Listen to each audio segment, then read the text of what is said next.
Although the Prophet 5 is one of the most legendary synths of all time, it is also a severely limited synth by modern synth standards. And unfortunately, in my studio, this synth will sometimes spend long periods of time in hibernation mode, where it just doesn't get used at all. But invariably, after a while, it calls out to me. It says, "Hey, don't forget about me. I am the original, and I may have a gift for you today." So I end up firing it up, plugging it into my system, and this is what happens. When I sit down to play the Prophet 5, or in my case, the Prophet 10, it immediately inspires me. The sound, the feel, the knobs, the layout, the history, and the nostalgia. It reminds me of that feeling when you play a vintage Rhodes, a beautiful Steinway piano, or a mini Moog. It has that weight. But after playing for a while, I can start to lose interest. So why is that? Well, because of the lack of modulation and the fact that there are no onboard effects, even something as simple as a chorus or delay. To solve this, I end up pairing my Prophet with effects pedals. Today I have it running through the Chroma console and the Big Sky Reverb. These effects can really open up the instrument and re-inspire me to keep exploring it. When you pair it with external effects, you get the best of both worlds. Incredibly inspiring raw tone plus effects that give you a much more three-dimensional experience. This is not to say that this synth doesn't sound awesome when it's played dry. As a matter of fact, let's take a listen to some dry presets right now.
So as you can hear, this synth is absolutely gorgeous. The raw tone is undeniably great.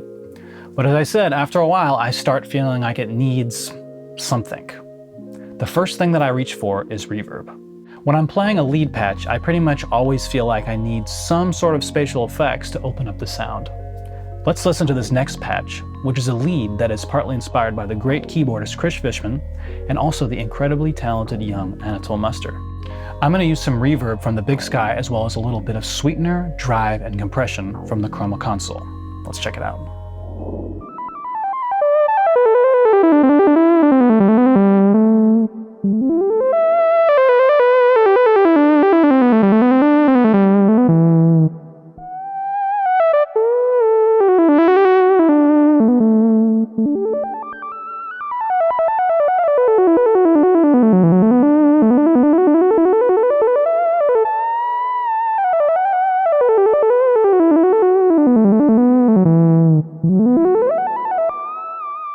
I have a variation on this patch that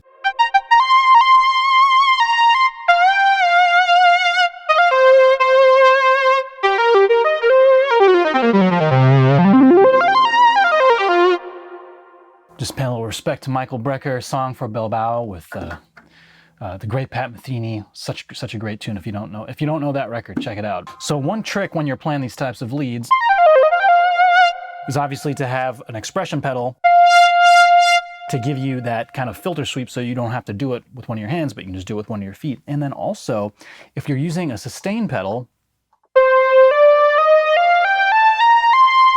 it can really help you out with your legato, especially if you're playing something super choppy or awkward.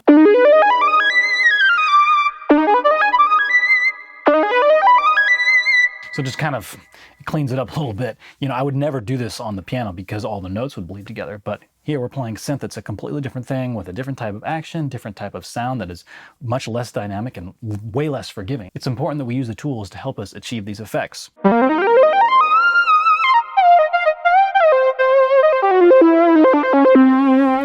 Now let's listen to a simple Sawtooth patch with some chorus and reverb.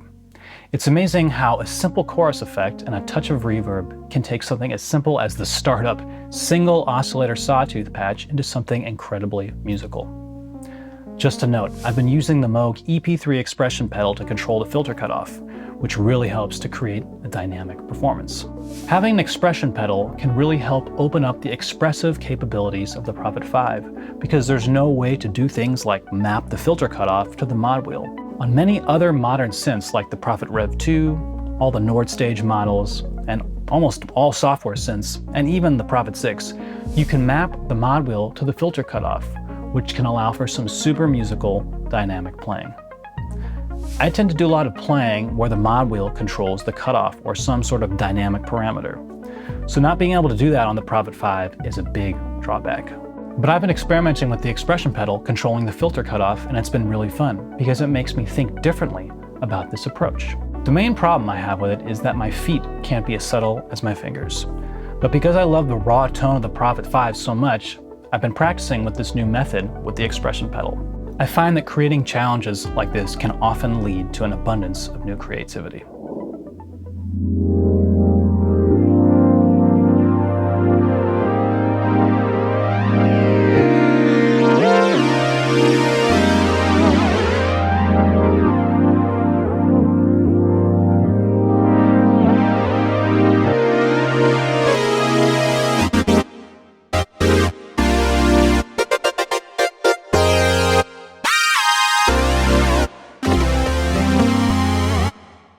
So in this case, yeah, using the expression pedal to help out with those filter sweeps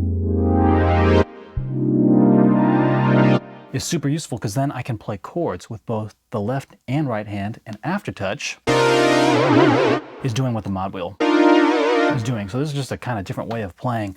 On the Rev 2, I would have cutoff mapped to the mod wheel, and of course then aftertouch would still be on the LFO. But it's a different way of playing. The feet, as I said, are a little more clunky, and I'm still working on this. But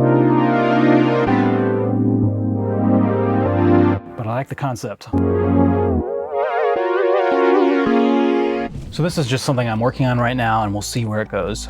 If you're someone who uses an expression pedal to control parameters like filter cutoff, I'd love to hear your thoughts and experiences in the comments below. But now, I'd like to play you some different examples of patches going through various effects.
So as you can hear, the Prophet 5 paired with effects gives you an undeniably awesome sonic experience.